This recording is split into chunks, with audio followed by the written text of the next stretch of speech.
Sarah-jane Madden is Chief Information Security Officer of Sensing Technology Group, part of Fortive. She has over 20 years of software experience from the most formal environments to let's fix it in production type teams. She's been a longtime advocate of deliberate application security as a partnership with product management and believes security does not have to be an overhead.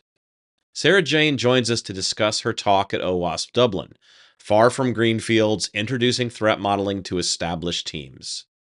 She shares lessons learned from her 3-year journey and is transparent with the mistakes she made along the way. We hope you enjoy this conversation with Sarah-jane Madden. The Application Security Podcast is brought to you by Security Journey. Arm your developers with engaging secure coding lessons developed with input from leading application security experts. Security Journey offers responsive developer training plans that integrate with your existing AppSec testing tools to identify and address vulnerabilities in your own code. Visit securityjourney.com to try our training today.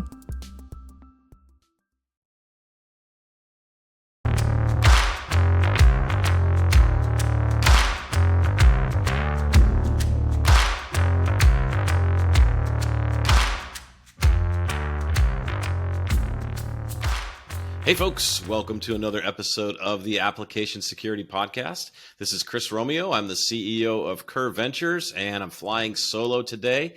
Super excited to talk with Sarah-jane Madden. And the topic is going to be around threat modeling, but I'm gonna wait and we're gonna dive into Sarah-jane's security origin story because I know our guests, our listeners are always sitting on the edge of their seats. Hopefully not while driving a car, but they're sitting on the edge of their seats waiting to hear how people got into security. So Sarah-jane, just take us into that story, please, and enlighten us. Yeah, sure, Chris. So I sort of was co-opted into security. I started in technology 20 plus years ago. I spent a large part of my career in banking. And as it was at the time, a technologist was just a technologist. You got moved around. Hence, I spent time on the infrastructure side. I spent time in testing, spent time in software development, which was highly frustrating at the time, but bears fruits at this stage of my career. But I spent 5 or 6 years of that on a infrastructure team. In the treasury function, so very much high availability, security was important, etc. But I was far and away the most junior member of that small team, and nobody really wanted to do security, so it got dumped on the junior, and I had some fun experiences there where the time I took the manual I was given for hardening a HPU Xbox, applied all the controls, and then it wouldn't boot. This very high cost system, because I had not questioned what I was doing, applied absolutely everything, and we in fact had to get the manufacturer back in to reset the machine. So lessons learned the hard way. But from there I kind of went to I suppose I sort of like this area, and I could see the value to it. And to go way back to when I was born, my dad and a lot of my family were Gardaí here in Ireland, so in the police force. So I only realised then when I started doing security work in the bank that I had kind of a natural inclination towards not being malicious, but thinking what the malicious actions could be. And I just the bank had a model at the time of kind of distributed systems. So again, like security champions idea. So I spent a long time in that before deciding to sort of formalize my education, go back and do the master's in security and forensics in DCU. And then after I left the bank, I just, everywhere I went, sort of continued to evangelize security. And then when I moved with my husband to the United States he was seconded and I went, sure, let's go. And working for Accruent, which is a software company that was then acquired by Fortive, who I work for now, I got the opportunity to help build out the security program for the first time. There. Now, I know that's an opportunity that lots of people who spend time in security go, oh, I'd love to try that, rather than inheriting somebody else's program. I actually got the flip side of it. So I had the formal, everything was very rigid in the bank, but I've kind of very early on got a chance to build out a program from scratch. It's harder than you think. I sometimes, when people say that thing of, oh, I'd love to build it from scratch, I go, careful what you wish for, because there's a lot involved in rolling out a program from there. And yeah, I've just continued kind of in evolving in that role then within Croon's got acquired by Fortive. And now I'm CISO of the Sensing Technologies Group, which is another subdivision of Fortive. And we continue to sort of mature the program there. But yeah, I kind of came from the ground up as an individual contributor. Yeah, very cool. So when I think about bank security, everything I've ever heard about banks and security is that the organizations are super risk averse. It's really difficult to do things. It's much more constrained than doing security like in a tech company. And so I'm curious, how much of that philosophy came with you to building your own program? Did you build a bank style program in a tech company, or did you how did that come together for you? No, I would say influenced by it. There's a lot of this is what good looks like, but there were more conditional clauses, I suppose, in what I built out in the tech company, because in banking, a lot of it, as you say, is quite rigid. It's, audit is our friend no matter where we go. I think that's a mistake we make. They help us find the gaps. They may be part of your team, or maybe it depends on your structure, but the concept of audit is our friend. Now in the bank, you're very much aligned to audits, and there's financial penalties to letting anything slip. And the upside to it is, I will say that banks, though they may not be known for being the most generous organizations, thinking Gringotts in popular culture, but in my experience, and of a large circle of friends, I suppose, who worked in banking at the time, and having seen other industries now, they're not tight when it comes to spending on security, and that was a huge advantage to get to work in that environment. If you made the case for it and it was needed, it got bought, and I'm not sure we quite have that. I've worked in healthcare as well, for a large private hospital group, and it's not the same approach. So it's kind of a damning indictment of society, perhaps, that we value money more than things we should value. But it's one area where it's much smoother. If you have a genuine case, you'll get the funding that you need. But yes, a lot of it is very rigid. It must be done this way. It's kind of single threaded through things. So I just found you had to take that and maybe not dilute it, but just make it a little bit more flexible. Make it able to move a bit faster as well. Almost agilize your program. Yeah. So got a chance to catch your talk at OWASP Dublin, far from greenfields, introducing threat modeling to established teams. And I found myself sitting in the audience going, I really wish I could ask her a whole bunch of questions right now in the midst of the talk. And so as soon as I got back home, I was like, I'm reaching out because I want to do an interview, because I want to be able to ask questions in the stream of this happening.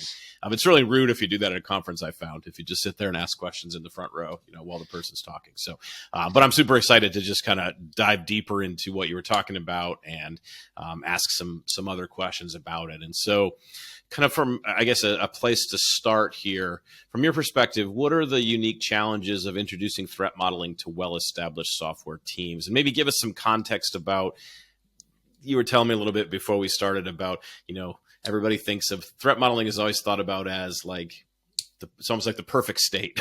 Everybody assumes the perfect state for it. And I'd love to get your perspective on that. Yeah. So, and in some ways, and I'll come back to this, you do kind of need to go to perfect state in a very artificial way. But, everybody thinks they understand what threat modeling is, and we do.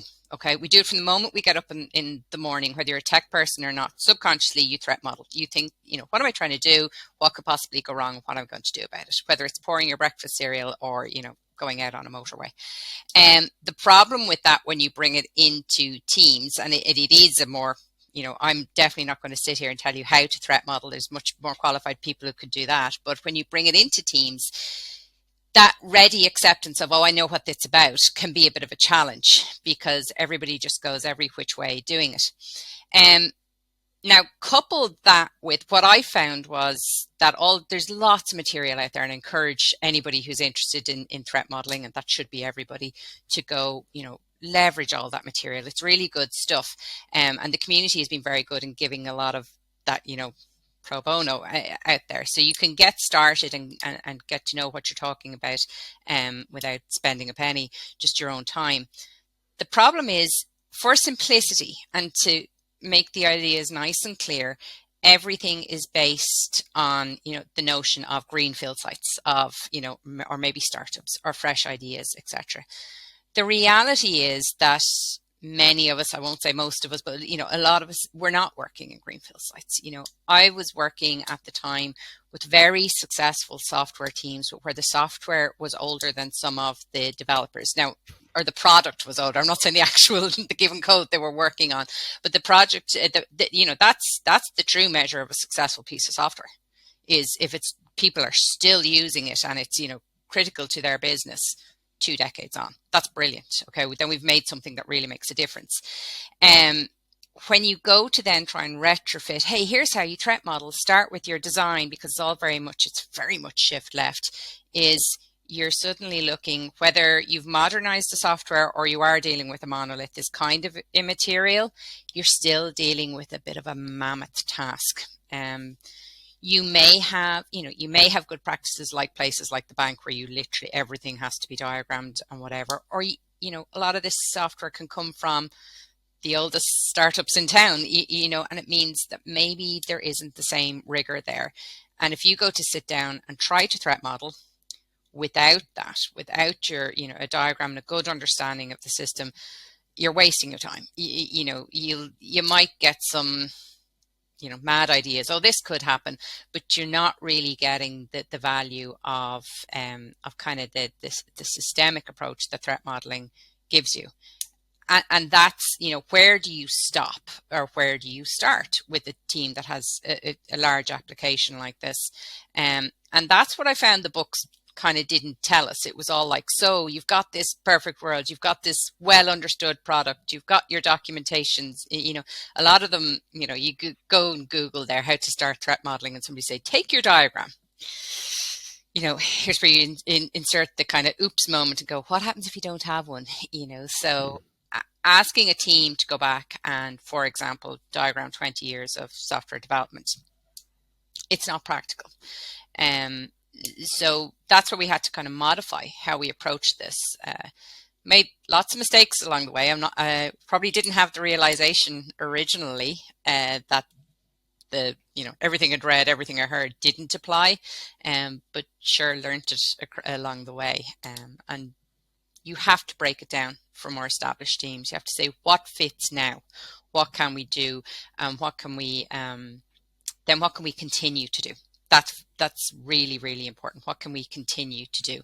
And you'll eventually, and stop looking over your shoulder at the perfect greenfield site over there, or that you heard about. Don't let perfection get in the way of progress, as they say. Yeah. And that's, what you're describing here, I think, is something that, to your point, like a lot of people are struggling with this because they're not in startups where they're building a brand new, we're building a product. We drew a picture on a napkin and we haven't even really coded it yet. So we could do threat modeling and we can really influence the architecture and the design where it's going. Like, I think I would say most of the people are locked into, hey, we've got this piece of software that, has existed for a period of time. And, I kind of grew up in threat modeling at Cisco, trying to figure out how to get different engineering teams at Cisco to do it. And I was in the same boat you were. Like, everything was existing. Like, it was running software on metal boxes around the world. Like, there was no, like, we're starting from scratch and let's try to figure this thing out. So I'm curious though, like, do you remember the first team that you went to try to do threat modeling? Like, I'm curious. I'm just trying to understand how these unique challenges kind of, he ran into you? Was it like a bus kind of hitting you, or what was the like? So what was that first team experience like? So where I was at the time, we actually had kind of an overhead architecture team. It was sort of the best and the brightest, and I decided that was a good intro. But I brought threat modeling. I was the security architect at the time, and I brought threat modeling to them as a concept with the hope that they would go evangelize it on the teams they sort of served. The problem with that was you're putting a bunch of very clever people in the room who got it, and we used sample diagrams and all the rest, and that was fine, but it didn't solve the problem of how do we actually bring this back to the teams. Initially picked teams that frankly weren't so these ideal teams. The architects were working very much in the sort of R&D space, didn't really produce anything that the teams that were really, at the throttle, pushing out tickets, the whole time, didn't really get anything gainful for us there. I then decided that with our engineering management, who were unbelievably patient and supportive through this whole process, and that's key, is getting that buy-in. We then decided, hey, we're just going to get all the teams to do it, and everybody's going to do the same thing, and we're going to get these bright ideas. And that was chaos, okay, because we could not keep up with them. It was, small security team structure. We were literally one page ahead on the manual of what they were. And as I spoke about before, what happened was developers do what developers are excellent at doing. And, when there's a gap, they solution for themselves, okay? Sounds great, okay? But in this scenario, it meant was they were just making up their own rules, and it was all over the place. So I had to kind of issue stop on that, because we weren't really getting anything. Then we'd grown through acquisition. Turned out there was a team we had all along who were doing threat modeling, and they just called it something different. And I decided, right, I'd sit by them, get what they were doing, and this would be so easy. I'd just apply it to everybody else. The problem was that had brought me back a bit towards the green fields as well. I sat in with them and realized they didn't even know how they'd gotten started. They were so long doing it that they had probably started when it was easier. They had all their diagrams, and they just needed to, with each release, they were iterating, going, what's changed? And they were doing it. They were doing it in quite a formal way, because what they did know was that it had originally come out of a contractual requirement, which they no longer had, but they had decided this is probably a good thing, we'll keep doing it. But they weren't really an established team introduced. They were an established team who'd done it all along. They were kind of that ideal world. So in the end, the team where we actually struck gold were the teams that were moving at a very fast pace. And I'd avoided kind of interrupting them initially with a process that wasn't perfect, but they were the ones who were churning tickets very fast, very highly used products, very engaged customers with lots of change requests, etc. And we set the scope. That was the different thing. We just said, can you just please try that on what you're working on now? And they hadn't got the time to go making a cottage industry out of it. They said, sure, fine, we'll give it a go. And they were actually the best team to just keep going. They didn't sit there kind of waxing lyrical about it or anything like that. They just got it going. But setting the scope was key with them, because they were working again on 2 decades of software, 10-year-old software, etc. And just setting it down to, okay, guys and girls, what are you working on this sprint or this release, etc. And let's just, you're going to miss things. Okay, there is a broader system there, but little by little you build up the whole threat model, and you're getting some of the threats out of the way. And as you evolve the model, we found that, it might, again, ideal world would be to stop everything, sit down, investigate the system. But no, just that's setting the scope, and little by little, on busy teams, annoying busy teams, actually turned out to be a successful strategy. Couple questions that came to me as I was listening here. You mentioned that engineering management and getting their buy-in was actually something. It sounded like, I think you said it was relatively easy, or you made a comment like that. Tell us a little bit more about that. Was there any? Were they putting up any fight against threat modeling? Were they kind of like, we see the value, let's do it? Like, did you have to sell them on that process, or how'd that come together? Yeah, I did have to sell it. I will say it was relatively easy. There were some key members within the engineering leadership who got it instantly. There were definitely some skeptics, but they were sort of used to going, okay, let's give this a go.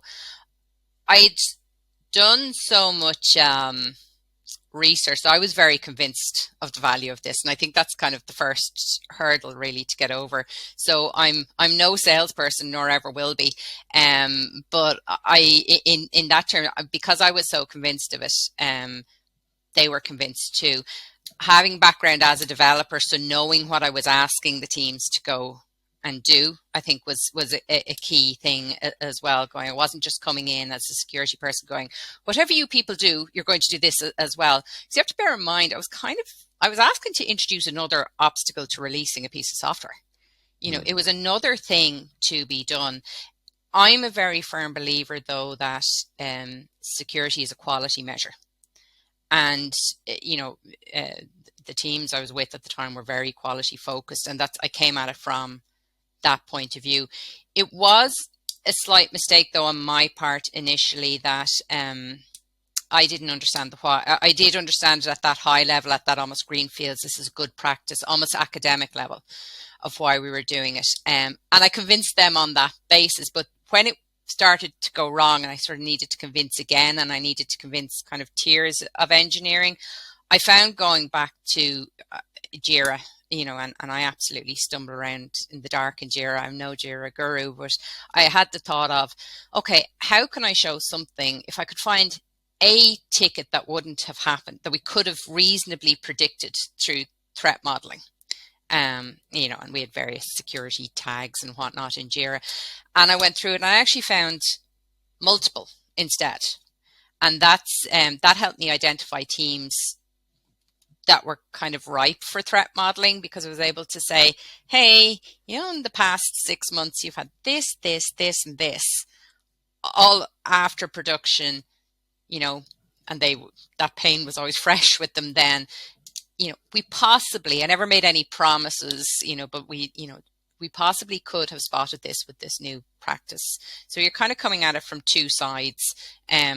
Engineering leadership are well-informed, intelligent people who got the notion of threat modeling and why it was good. And then, really kind of bringing it down to brass tacks with the engineering individual team managers and some of the lead engineers, and going, remember ticket 1, 2, 3, 4, 5? Yeah, if we'd looked at this, we might have spotted it. Do you want to look at your next release that way? So sort of, I suppose, data driven. It might be a little bit of an elaborate label to put on it, but yes, I went poking in Jira and got some evidence of it. Mm-hmm. And then you also mentioned kind of when you first were, the developers were doing threat modeling, they started to do things kind of their own way. They started to kind of, I'm just curious, like, what were some of the methodologies that they came up with in those scenarios? It's funny, actually, because being a software company, as accruing to at the time, I expected them to want to be a bit looser with it. And some of them kind of went super bank style.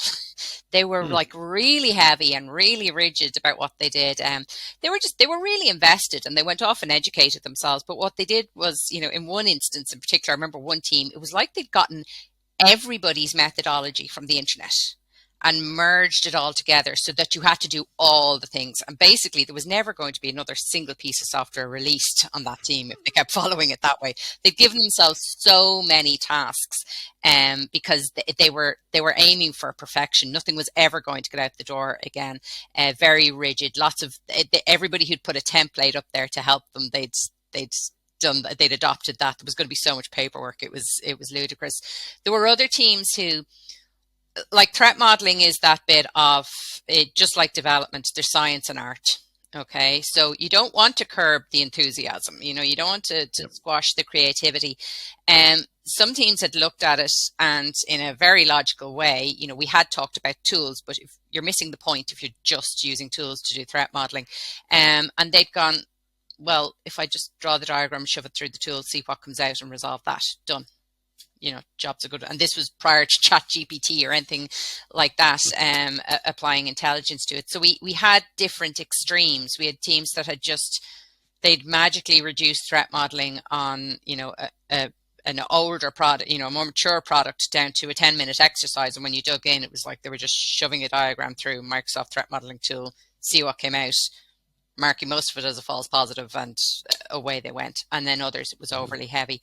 It got a little bit tribal as well, is the problem when you've got a large number of teams. I know many of your listeners may be, focused on a small number of teams, but we're talking about sort of enterprise software where there's, X number of products with X number of teams. So it's kind of large scale. And they were all developing it their own way and getting very married to it.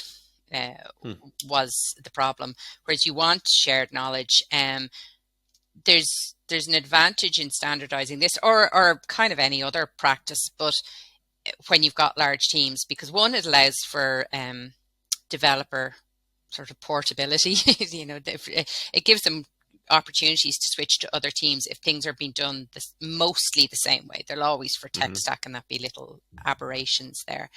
But as well, in terms of support, both supporting each other and as a smaller security team trying to support this, this one-to-many with developers, if you're all doing it different ways, trying to follow all these different ways just doesn't work. But you're also able to build up within the developers themselves communities of practice, for exchanging ideas, and that when you've got something of a common baseline. But originally people got very almost religious about their way of doing it, whether it was right or wrong. Yeah, and you mentioned the word tribal. And so were there factions that developed, like some teams followed the lead of other teams? And so there was the group of teams that were doing the minimum amount of effort. And then there was a grouping of teams that were doing let's put all threat modeling together and do every methodology. Yeah. And then there were some clever teams. Actually, there's a third group who were floating, waiting to see which one would come out with the least work, and they could just adopt it. They were sort of pushing it off sprint by sprint, kind of going, let's see how this works out, and we'll just take whoever's. We're sort of waiting. Sort of half admire those, actually, even though they weren't contributing to forwarding it. But I was like, I like your tactic. It's kind of clever. So some people put a huge, and to be fair, people got so invested that some people put a huge amount of like their own time into it. But we needed to kind of keep it in check because it wasn't necessarily producing results. Yeah. But that always happens when you kind of stay in silos and turn in on yourself, Yeah, and it's just another reminder that the enterprise is a different world than the startup, than even the medium-sized business. Oh, well, we have 2 products and 3 software teams. Okay, you don't have enough people to cause a giant fight about how we do this. Like, it's only about hundreds of developers. It's different. Yeah. And it's just a different level of scale, but it's good to talk about it too, because this is the type of stuff that a lot of times goes undiscussed. Like they don't talk about the challenges. And so you sharing this story is going to help some other folks who are likely in the same spot you were a couple of years ago, trying to figure out, how am I going to do this across all of these disparate teams that are not happy with the fact they have to do more work along the way. So let's transition and talk about some of the mistakes that you made, because I remember in your talk there was some good examples and stories from that really resonated with me, and I'd love for you to share those with the audience. Yeah, well, I suppose I'm very quick to admit mistakes. I've already alluded to some of those. Grand ideas of this is all going to be fine if I just let loose on hundreds of developers with minimum supervision or guidance. It's great to have faith and go in your colleagues. They're all clever people, but if you're trying to introduce a new idea, you need to be responsible for it and where it goes. So the whole thing of introducing it to everybody was definitely a mistake. The mistake of thinking I could leverage the team that were already doing it, that was in some ways a lower impact mistake. I spun a few cycles of my own on that one. But I think that's the lesson there, though, and this is something that, Fortive, our company, we have a whole business system around it, is experiment. Okay, your results of your experiment, a failure as such isn't a failure. You just learned, as they famously say, a way that doesn't work. And that's what I was learning there.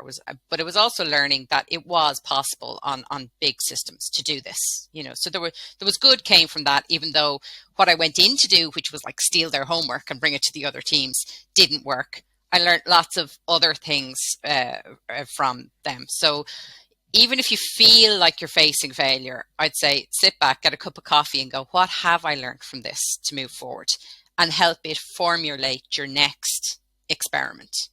And that's how we then did approach the kind of super busy teams at that point. It was with the confidence of our mistakes. Now, each time, human nature, think we'd learned from all the mistakes, and we hadn't. There's always more to learn. And look, I'm going to be very honest and say we're still evolving on this journey, and I don't ever expect us not to be. That's, and that's in no ways being defeatist. That's being kind of optimistic about it. I think we'll always be able to evolve this process. Threat modeling is of such value that it would be worthwhile to continue to evolve it. And when it becomes part of what you do as well, that happens naturally. The push isn't as hard as it was at the start. So that's my word of encouragement to anybody who's kind of hitting some bumps in the road, rolling it out initially, or trying to get some traction. It's worth it, and it will get smoother and it will get easier. Other mistakes we made, I suppose, going to when COVID hit. We were already very much, we had remote teams, very geographically dispersed. It's, Fortive is very much a global company. That said, teams were inclined to be in the same regions. And some teams did transition well. Okay, they went from the whiteboard to Zoom, Teams, whatever, and we let them sort of pick their own tools. That wasn't a mistake, I have to say. Keep an eye on it, but whatever worked for them. We went through a very short period of we were only trying to advise, but trying to tell them what tools they should use. They had much better ideas as to what they should use to do it, particularly the teams who were starting to get into the rhythm of it. I didn't keep a close enough eye on things once it was up and running. When you're looking after a whole security program, you move on to the next thing that's going, and underestimated the impact of the change kind of with the pandemic. So people had gone into their own bubbles, literally and figuratively. People were now, there was less face-to-face even with regions. Our teams were kind of being moved around the place. Everything seemed possible with the remote. It was like, oh, everybody's remote now, so it's perfect. But it was things like threat modeling that started to suffer. And I didn't really notice that, to be honest. I thought it was up, running, tickets were getting marked off. It was like I was reporting, yeah, they're still doing it, whatever. And it was only when I got a reach out from a product manager, and partnership with product managers is key, because they can control, I should say manage, but whichever word you choose to use, developers' time. So we've gotten buy-in from them on the basis of that whole thing of looking at the JIRA tickets, going, you wouldn't have had these interruptions had you threat modeled. So they were fairly well on board. But I got a reach out from a particular product manager who said, our last 3 threat modeling sessions have produced no tickets. Now, in hindsight, I think he may have been hoping I say, okay, you're done, your software is perfect, But he didn't say that explicitly, and I don't always get the nuances to the subtleties of what people are looking for. So, c'est la vie. I said, great, thanks for letting me know. I'll dig in a little bit. And when I did a little bit of snooping, as security people do, I was like, hey, when were those meetings, and where were they, and who went, etc. Because people were living in this difficult reality, some of the teams had reduced threat modeling to kind of a looks good to me exercise. In that, I'd say, Chris, you were working the ticket, and with no malicious intent, but it was just easier on your time zone. You did some diagramming, You proposed a design, you did the threat modeling, and you sent it async to me. I picked it up when I came on board, when I finished doing homeschooling or whatever else the new stresses of life were for me. I had no actual interaction with you. We didn't have that wider circle of, different pairs of eyes. And I just went, yeah, that's grand, Chris, probably.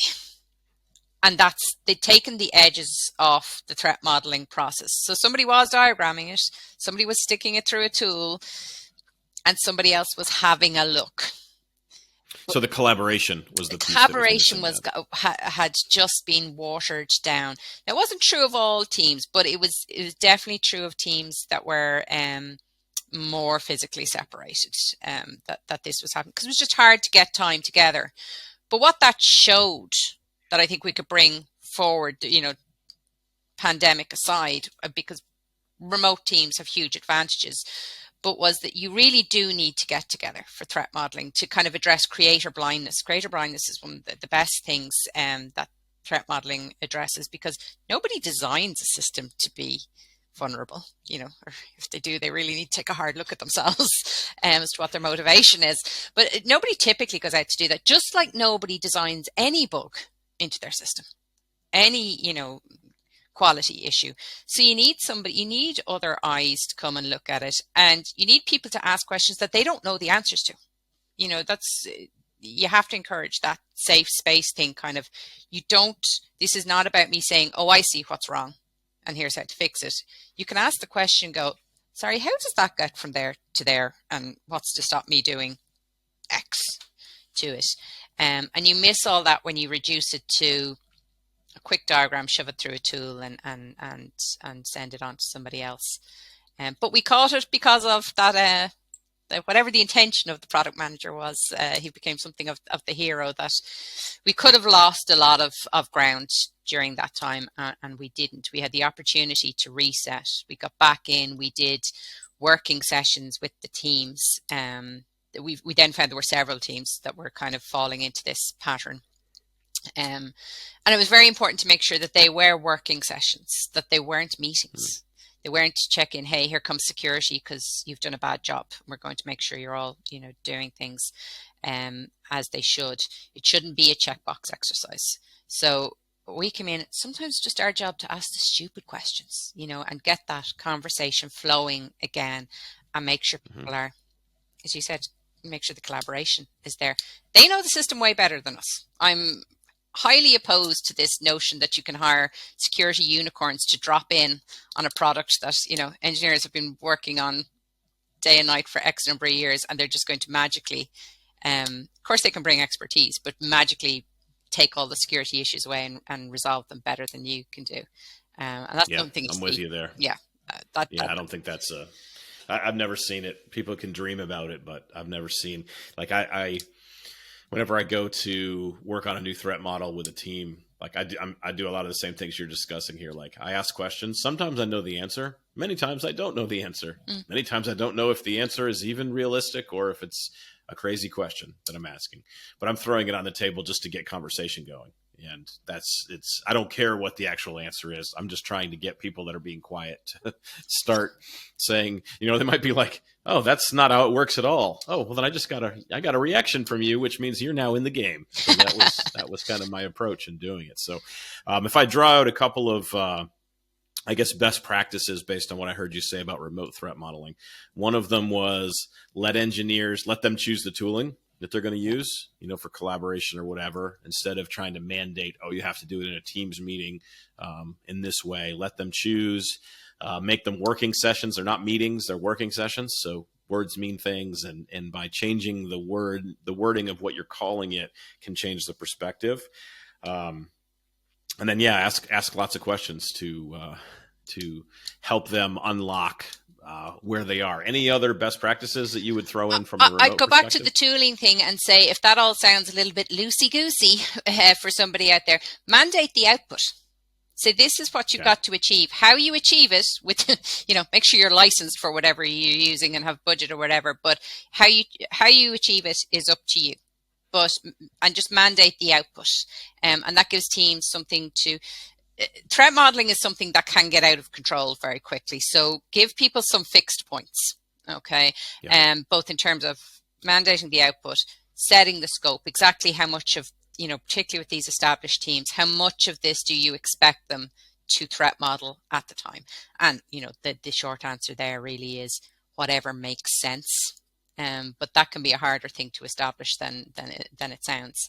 But yeah, they're the main things. And just, I would say for anybody who's, look, this applies to engineers as well, as software engineers as well, but particularly if you're kind of have a responsibility on the security side for leading this, is keep an eye on it. Okay, make sure it's still achieving what it's meant to achieve. You do need to, monitor and report. As a former boss of mine used to say the whole time, it is up to you to monitor and report and advise. Okay, you don't know their product better than they do, but you do bring insights from the security world that, while they're learning the latest framework, you should be, educating yourself, and be it on Twitter or whatever else, as to what's going on, what the threats are, and you should be bringing that to the conversation where you can. So as we come to the end of our conversation here, are there any, I guess, what would be your key takeaways or perhaps a call to action? Is there something you want to encourage our audience to go ahead and do as a result of what we discussed today? Yeah, I suppose be not afraid. It can be overwhelming, particularly when you're not from this ideal world of, a fresh product. Don't back off. Okay, just cut it into digestible slices. What can you achieve bit by bit? Don't feel, you may get some pushback of, this is not for us, we're not that type of team, and that can even be after, I was given the opportunity to speak at all hands type events, engineering all hands, and introduce the concept. And it was post that the people go off and they do their own research, and they come back, the worst, those who came back with the conclusion of, this isn't for us, this is for newer teams. So don't let that put you off. It's just a different version of it, and it is achievable, and it is worth it. So keep going and keep talking to each other about it. Not necessarily going to get an ideal world, but again, progress is always preferable to no progress. Yeah, definitely. And sharing stories and experiences like this is a really powerful thing, and more people can do this, sharing what they've experienced. And one of the things I really did appreciate about your talk was you were just real about, here's what we did, here's where things didn't work out. And I learned more from hearing what people have tried and what the results were than by having somebody give me a lecture on, here is the opportune way of doing threat modeling, for example. Like, it's that real world, because, we all work in messy organizations that are not perfect, and there are going to be struggles and mistakes are going to be made. And it's always good to learn from other folks as well. So Sarah-Jane, thank you so much for sharing these experiences with us and with the audience, and look forward to another conversation in the future about whatever you might want to talk about. Thank you so much. I hope we're going to hear from more people with their experience. I'd love to learn from other people. We've started the conversation maybe about other best practices or other just tips and tricks of how maybe they're progressing in established organizations. That would be kind of cool. Very much so. I agree. Thank you so much.